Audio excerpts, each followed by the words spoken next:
নির্বাচনকে সামনে রেখে রাজনৈতিক দলগুলোর সঙ্গে ধারাবাহিক আলোচনার অংশ হিসেবে রোববার দ্বিতীয় দিনের মতো ১২টি রাজনৈতিক দলের প্রতিনিধিদের নিয়ে সংলাপে বসেন প্রধান নির্বাচন কমিশনার এএমএম নাসির উদ্দিন।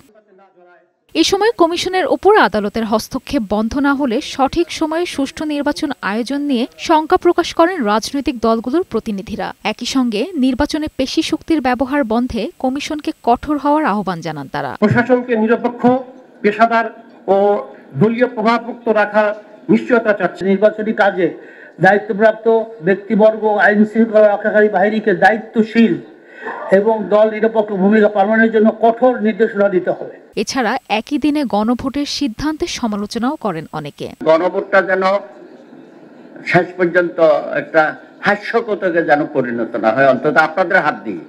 আপনারা এই ব্যাপারে আপনাদেরকে শক্ত থাকতে হবে। নির্বাচনে কেউ পেশি শক্তির ব্যবহার করতে চাইলে নিজেরাই ক্ষতিগ্রস্ত হবে বলে হুঁশিয়ার করেন নির্বাচন কমিশনাররা। প্রার্থী এবং রাজনৈতিক দলগুলোকে আচরণবিধি মেনে চলার আহ্বান জানান তারা। আমাদেরকে কিভাবে আপনারা সহযোগিতা করবেন সেটা আমরা নির্বাচন আচরণ বিধিমালায় উল্লেখ করেছি।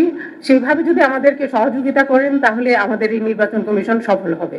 যারা অপপ্রচার ছড়াবে তারাই ক্ষতিগ্রস্ত হবে। কতটুকু হবে আমরা জানি না, তবে তারাই ক্ষতিগ্রস্ত হবে।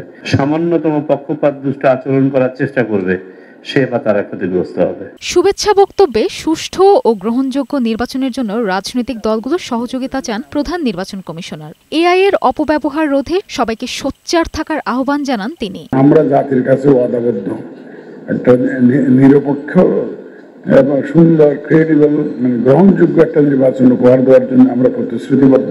এআই ইউজ করে যে একদম অপতথ্য ছড়ানো, ভুল তথ্য ছড়ানো, এই চ্যালেঞ্জ আগের কমিশনদেরকে মোকাবেলা করতে হয়নি। আপনারা সবাই সহযোগিতা করলে আমরা এই ক্ষেত্রেও উতরিয়ে যেতে পারবো, আমরা বিশ্বাস করি। নির্বাচনের লেভেল প্লেইং ফিল্ড ও সুষ্ঠু পরিবেশ নিয়ে অসন্তোষ প্রকাশ করলেও সুষ্ঠু নির্বাচনের স্বার্থে কমিশনকে সর্বাত্মক সহযোগিতার আশ্বাস দেন রাজনৈতিক দলগুলোর প্রতিনিধিরা। মেরিন আমিন, বৈশাখী সংবাদ, ঢাকা।